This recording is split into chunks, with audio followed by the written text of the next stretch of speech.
So, hello guys, I'm back. Negro siya ng Pinay. So, alam niyo na, may ideya tayo, diba? Ito yung nangyari kagabi. Kanta ako ng kanta. Ayan. Tapos, kinagat ng aso ko yung wire. Tapos, naputol yung cable.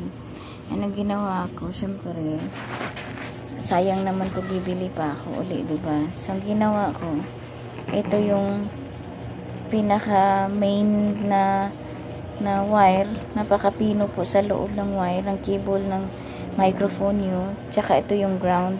So dapat nagkakabit yung dalawa.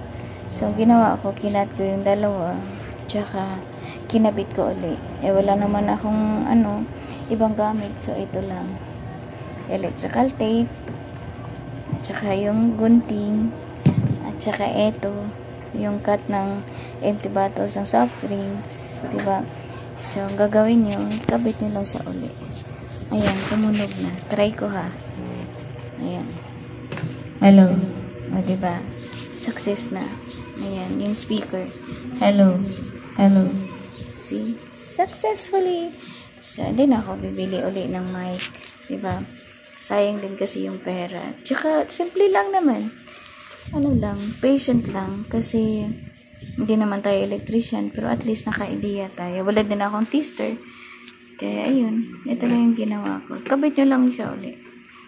Ayan na. Tunog na. Hello, hello, hello. O, diba? Ayun. Tapos, eto, kailangan nyo to para hindi siya hindi siya gagalaw.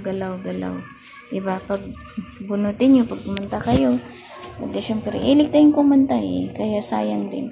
Balutin nyo lang ng tape na para hindi siya mahila. Okay? Dapat nakabalot siya. Naka-attach talaga siya sa isa't isa. Hindi siya pwedeng magkahiwalay kasi it works na diba? Tsaka yung sa ground, ibahin nyo rin yung tape. Yun lang. Para din akong electrician. Diba? Ayan. Kapit lang kayo. Tapos, follow nyo yung page ko ha. Negro siya ng Pinay. Simple lang ako mag-ideya. Pero at least, sana matuto tayo sa ideya ko. Hindi naman magastos. Ito lang naman, diba? May electrical tape kayo lagi sa bahay.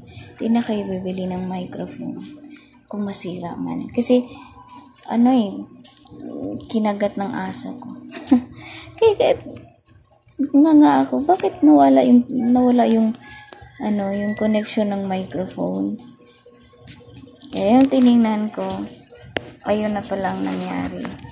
So, ito lang. Prepare muna ako ng tape. Walang magmahawak ng cellphone ko. Kaya, simple lang gupitin nyo lang yung wire. Balatan nyo, tsaka ikabit nyo lang uli. Bawat isa. Dapat nakabalot yan ng aluminum. Para sa ground niya. Kasi pag hindi nakabalot, hindi rin tutunog uli. Ayun. Kajut lang dong ha. Yan lang. Sorry ka. May baby. Hello.